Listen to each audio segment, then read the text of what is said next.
اچھا،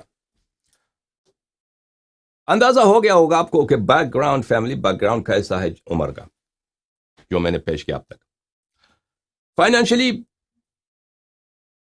ان کا خاندان کا کیا سچویشن تھا؟ ملاحظہ فرمائیے الفائق فی غریب الحدیث للعلامہ محمود ابن عمر الزمخشری، الجزء الثانی، یہاں پہ ملاحظہ فرمائیے صفحہ نمبر 330.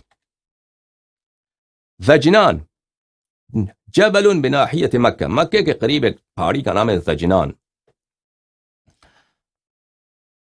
عمر سے مروی ہے انہو مر بزجنان، عمر زجنان کے پہاڑی سے گزر، خلیفہ بنا تھا اس وقت.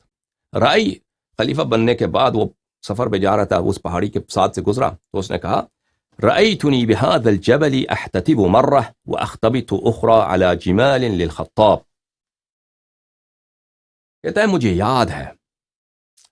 یاد ہے کہ میں اس پہاڑی میں کیا کرتا تھا، احتتب یہاں سے لکڑ لاتا تھا، اور اختتب اخرى، اور کبھی پہاڑ وہ درختوں سے کیا کرتا تھا، پتے ان کا جمع کرتا تھا، خشک پتے جلانے کے لیے.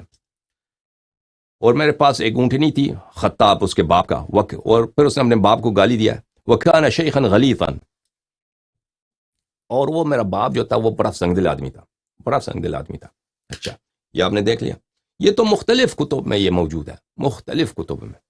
یہ کتاب ہے الطبقات الکبیر، یا الطبقات الکبریٰ بھی اس کو بولتے ہیں، ابن سعد بصری کا، چاپ مکتبۃ الخانجی بالقاہرہ، سنہ 2001 میں چھپی ہے. یہاں پہ ملاحظہ فرمائیے صفحہ نمبر 246 میں سلیمان ابن یسار، یہ سند بھی یہ سب موجود ہے. یہاں پہ فرماتے ہیں کہ مر عمر بن الخطاب بزجنان، زجنان کے پہاڑی سے گزرتے عمر نے کہا قال لقد رأيتني وإني لأرعى على الخطاب في هذا المكان. مجھے یاد ہے کہ میں بچپن میں یہاں پہ خطاب کے لیے یہاں پہ میں کام کرتا تھا، اور وہ میں چرواہا تھا اس کا.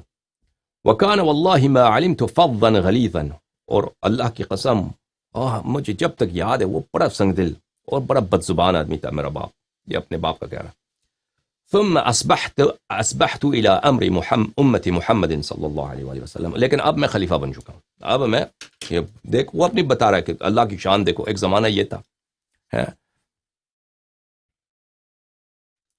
ملاحظہ فرمائیے پھر اگلے صفحے میں اب دوسری سند کے ساتھ روایت کرتا ہے عبد الرحمن ابن حاتم اپنے ابی سے کہ عمر کے ساتھ ہم مکے سے آئے، زجنان کے پہاڑیوں سے گزر رہے تھے، وہاں پہ شجر بہت ہے، سبزی بہت، درختیں ہیں اس پہاڑی میں. عمر نے کہا لقد رأيتني في هذا المكان وانا في ابل للخطاب، مجھے یاد ہے کہ میں یہاں میرے باپ خطاب کی اونٹنی تھی، وہ میرے پاس تھا ان پہاڑیوں میں. كان فظا غلیظا، وہ بہت بد زبان اور سنگدل آدمی تھا. احتتب علیہ مرة واختتب علیہا اخرى، اور میں کبھی مجھے میرا کام ڈیوٹی یہ تھی کہ میں کبھی لکڑی جمع کروں یا کیا کروں، یا وہاں سے پتے جمع کروں درختوں سے.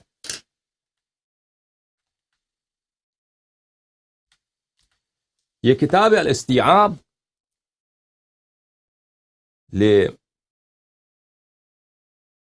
ابن عبد البر، چاپ دار الجیل، مجلد اول. یا مقدمے میں وہ فرماتے ہیں کہ واعتمدت في هذا الكتاب على الأقوال المشهورة عند أهل العلم بالسير وأهل العلم بالأثر والأنساب وعلى التواريخ المعروفة التي عليها عول العلماء في معرفة أيام الإسلام وسير أهله. کہتا ہے اس کتاب میں نے جتنی روایتیں نقل کی ہیں اعلیٰ ترین کتابوں میں سے جن پہ اہل تاریخ اہل سیر کا اعتماد ہے، میں نے ان سے روایت کیا ہے. ٹھیک ہے نا. یہ جلد نمبر 3 ہے استیعاب کی. ملاحظہ فرمائیے یہاں پر صفحہ نمبر 1157 میں یہاں پہ روایت کرتے ہیں کہ عمر کہتے ہیں لقد كنت بهذا الوادي يعني زجنان ارعى ابلا للخطاب، میں یہاں پہ زجنان کے وادی میں میرے باپ خطاب کا کیا تھا، خطاب کا کہ وہ اونٹنی تھی، تو اس کو میرے چرانے کا میری ڈیوٹی تھی. وكان فظا غلیظا، اور میرا باپ بڑا بد زبان اور بڑا سنگدل آدمی تھا. یتعبنی اذا عملت، اگر میں کام کرتا تو مجھے کام کرا کے وہ مجھے تکا دیتا تھا. ویضربنی اذا قصرت، اذا قصرت، اور اگر میں کام میں کوتاہی کرتا تو وہ مجھے بڑا مارتا تھا. بھلی، اور پھر کہا کہ اب تو میں خلیفہ بن چکا ہوں، اب تو میں، لیکن اللہ کی شان دیکھو کہ میں وہی عمر ہوں، اب خلیفہ بن چکا ہوں.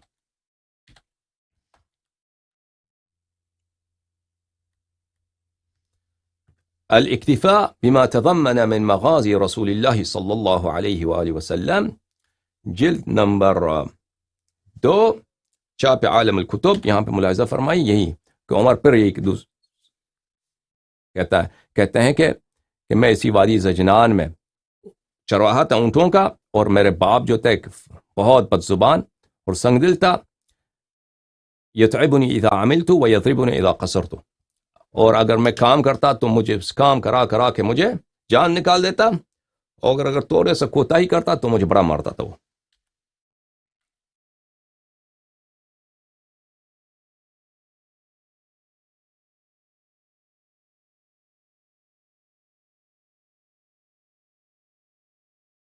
اچھا، اس کے علاوہ یہ کتاب الزہد ابی داؤد سجستانی، کتاب انصاب الاشراف بلاذری میں وغیرہ ہی میں مذکور ہے، میں وہ سب آپ کو نہیں دکھاتا. اچھا، تو یہ کیا حالت تھی عمر کی اس زمانے میں؟ یہ بچپن میں، ٹھیک ہے نا، اس کا والد اس کو مار مار کے اس سے پہاڑیوں میں جا کے وہ لکڑ لے کے آؤ، پہاڑیوں میں سے جا کے وہ پتے لے کے آؤ، اس کو خوب مارتا بھی ہے. ملاحظہ فرمائی، یہ کتاب العقد الفرید، ابن عبد الربیہ کی کتاب، جزء اول، چھاپ دار الکتب العلمیہ. یہاں پہ ملاحظہ فرمائیے صفحہ نمبر 45 میں،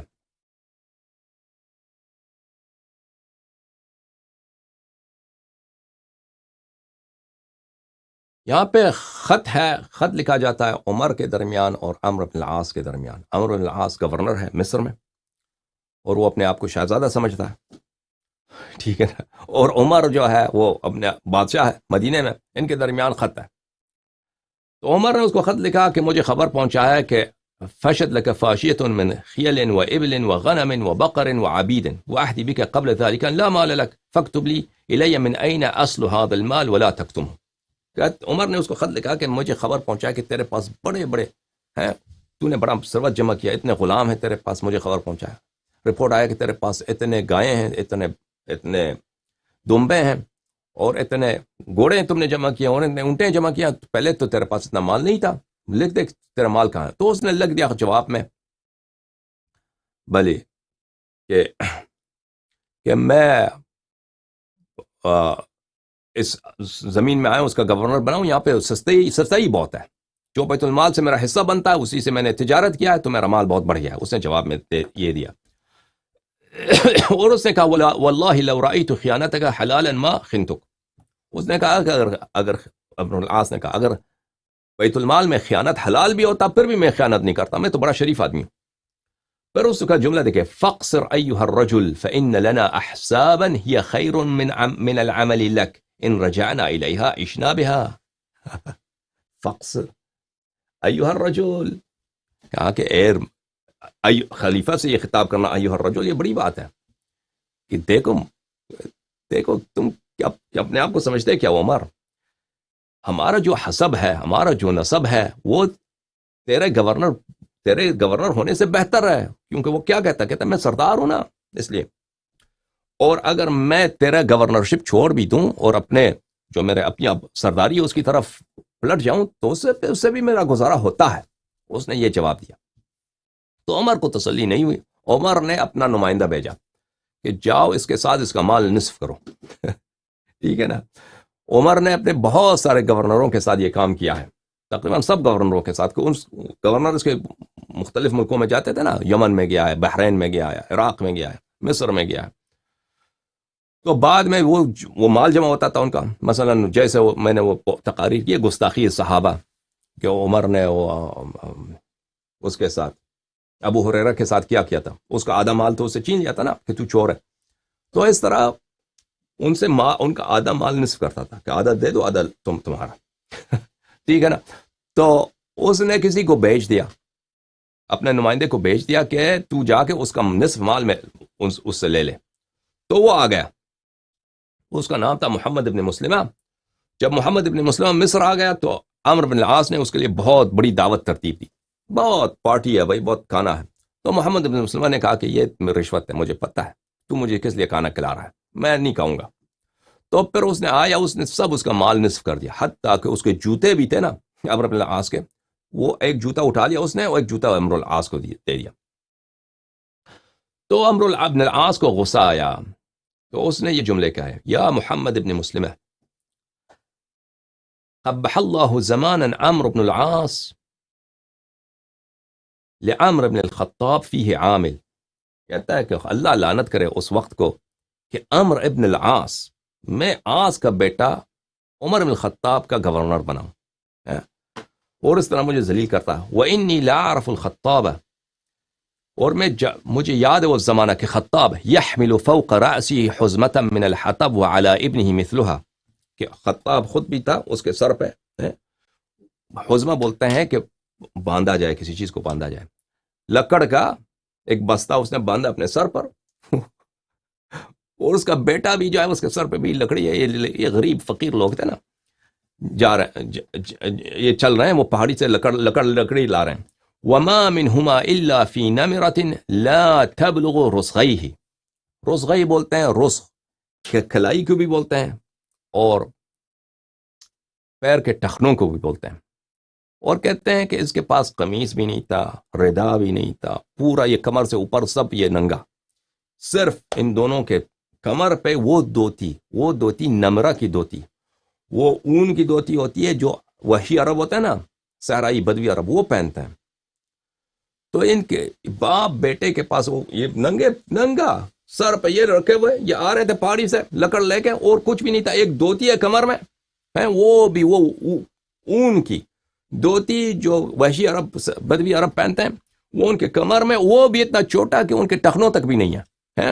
اور اسی وقت واللہ ما كان العاص بن وائل يرضى ان يلبس الديباج مزورا بالذهب، اور میرے والد جو تھے اسی وقت سلک ریشم کا کپڑا، ریشمی کپڑا جس پہ سونے کے زیور بھی ہو، اس پہ بھی وہ راضی نہیں ہوتا تھا اس زمانے میں.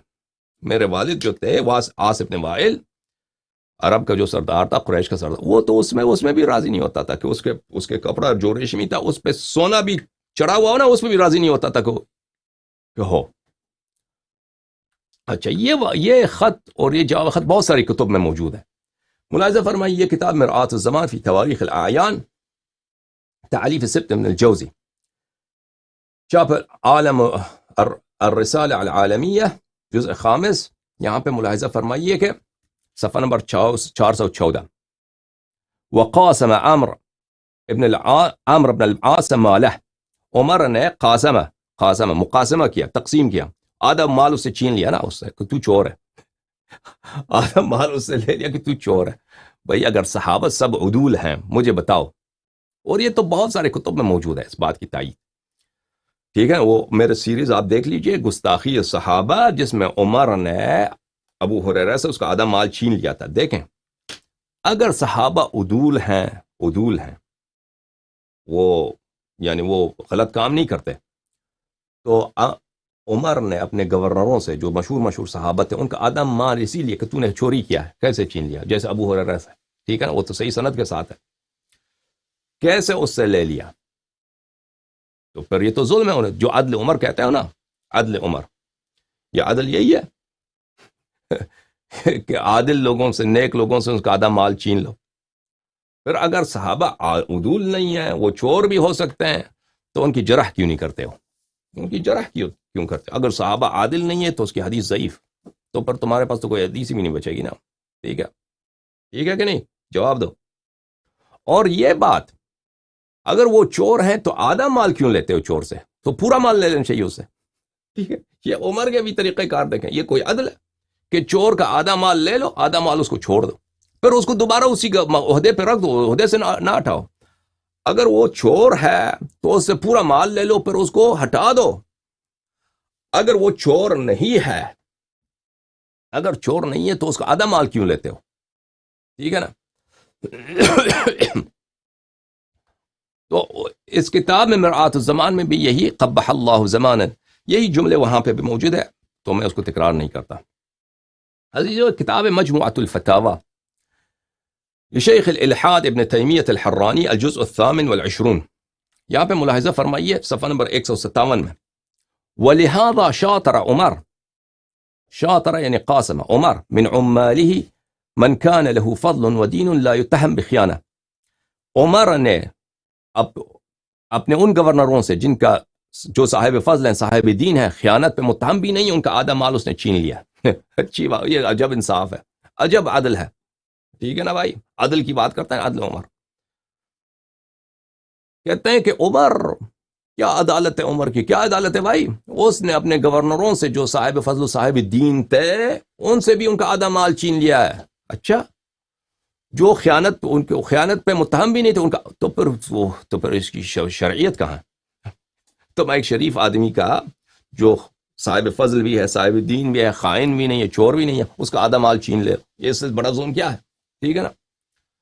کس لیے چھینا؟ انما شاطرهم لما كانوا خصوا به لاجل الولايه من محابات وغيرها وكان الامر يقتضي ذلك، کہتے ہیں اس لیے ان سے آدھا مال چھین لیا ہے کیونکہ محبت میں ان کو گورنر بنایا تھا، محبت میں، دوستی میں، رشتہ داری میں، محبت میں ان کو گورنر بنایا تھا، تو آدھا مال اس چھیننا پڑا۔ تو یہ کوئی طریقہ کار ہے؟ اگر میں آپ کا دوست ہوں، ٹھیک ہے نا، میرا کاروبار ہے، میرے پیسے بن گئے، تو تو آ کے میرا آدھا پیسہ لے لے کہ تو میرا دوست ہے۔ اور پھر کیا کہتا ہے؟ ذالک لأنہ کان امام عدل یقسم بالسویہ، کیونکہ عمر بڑا عادل تھا۔ او بھائی ابن تیمیہ، عقل کہاں ہے تیری؟ ابن تیمیہ جملے بھی ایسے بولو نا کہ پکڑے نہ جاؤ۔ کہتے ہیں یہ اس لیے کہ عمر بڑا امام عادل تھا، وہ مساوات میں تقسیم کرتا تھا۔ مساوات میں تقسیم یہی ہے کہ جو شخص شریف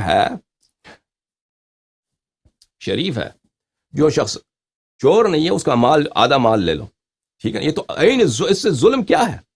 ظلم تو یہی ہے کہ اس کا آدھا مال لے لو، لیکن اگر وہ واقعاً چور ہیں تو پھر آدھا مال کیوں لیتے ہو؟ پورا مال لیا کرو۔ ایک میں جملہ دکھاؤں آپ کو، سید المسلمین، یہ کتاب شیعہ کتاب ہے بھی جو دکھانے والا ہوں، ابھی تک جتنے کتابیں دکھا چکے ہیں یہ عمری کتاب ہے۔ سید المسلمین سلام اللہ علیہ، کتاب سلیم ابن قیس میں، کتاب سلیم جزء ثانی، یہاں پر صفحہ نمبر 675 میں، حدیث الرابع عشر، یہاں پہ اگلے صفحے میں دیکھیے، سید المسلمین علیہ الصلاۃ والسلام، صفحہ نمبر یہ 676، فرماتے ہیں العجب مما اشربت قلوب هذه الامه من حب هذا الرجل وصاحبه من قبل، کہتے ہیں مجھے تعجب ہے کہ اس امت کو اس شخص یعنی عمر کی محبت اور اس سے پہلے والا جو ابو بکر تھا اس کی محبت ان کے دلوں میں کیسے بڑھ گئی ہے۔ والتسلیم له في كل شيء احدث، اور ہر بدعت یہ لے کے آتے ہیں تو یہ سب ان کی بات مانتے ہیں۔ لأن كان عماله خونة وكان هذا المال في أيديهم خيانة ما حل له تركه، اگر یہ اس کے عمال گورنروں جن کا آدھا مال یہ لیتا تھا ان سے، نصف کرتا تھا نا کہ تم نے چوری کیا، اگر یہ واقعا خائن ہے، چور ہے، ٹھیک ہے نا، تو اس کو جائز نہیں ہے کہ وہ ان کا آدھا مال لے لے، تو پورا مال لینا چاہیے، سب مال چوری کا ہے، خیانت کا ہے۔ وَكَانَ لَهُ أَن يَأْخُذَ لَهُ كُلَّهُ فَإِنَّهُ فَيْءُ الْمُسْلِمِينَ، واجب تو یہ ہے کہ اگر واقعا یہ چور ہیں تو ان کا پورا مال ان سے لینا چاہیے، کیونکہ یہ مسلمانوں کا حق ہے، بیت المال سے اس نے خیانت کی ہے، چوری کیا ہے۔ فَمَا لَهُ يَأْخُذُ نِصْفَهُ وَيَتْرُكُ نِصْفَهُ، کیا ہوا ہے عمر کو؟ یہ کیا دین ہے؟